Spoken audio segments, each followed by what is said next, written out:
अस्सलाम वालेकुम। दोस्तों, कभी कभी हम भीख देकर समझते हैं कि हमने बहुत ही अच्छा काम किया, हमने किसी गरीब की मदद की। तो क्या भीख देने से गरीबी खत्म हो जाती है? मैं आपको एक साहब का वाकया बताता हूँ। वो कहते हैं कि हमने दो नौउम्र बच्चों को लिया, एक को पुराने कपड़े पहनाकर भीख मांगने भेजा और दूसरे को मुख्तलिफ चीजें देकर फरोख्त करने भेजा। शाम को भिखारी बच्चा 800 और मजदूर बच्चा 150 रुपए कमा कर लाया। इस समाजी तजर्बे का नतीजा वाज़ेह है। दरअसल बहसियत कौम हम भीख की हौसला अफजाई करते हैं और मेहनत मजदूरी की हौसला शिकनी करते हैं। होटल के वेटर, सब्जी फरोश और छोटी सतह के मेहनत कशों के साथ एक एक पाई का हिसाब करते हैं और भिखारियों को 10-20 बल्कि 100-50 रुपए देकर समझते हैं कि हमने जन्नत वाजिब कर ली। होना तो ये चाहिए था कि मांगने वाले को सिर्फ खाना खिलाया जाए और मजदूरी करने वालों को इनके हक से ज्यादा दे।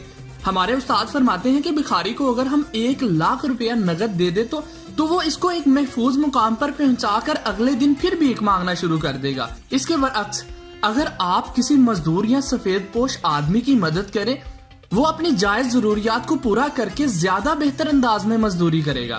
क्यों ना घर में एक मर्तबान रखें, भीख के लिए मुख्तस सिक्के इसमें डालते रहें। मुनासिब रकम जमा हो जाए तो इसके नोट बनाकर ऐसे आदमी को दे जो भिखारी नहीं।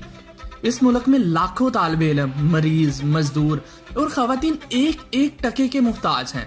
सही मुस्तहिक की मदद करे तो 1 रुपया भी आपको पुल से रात पार करने के लिए काफी हो सकता है। याद रखिए, भीख देने से गदागिरी खत्म नहीं होती बल्कि बढ़ती है। खैरात दे, मंसूबा बंदी और एहतियात के साथ। इस तरह दुनिया भी बदल सकती है और आखिरत भी।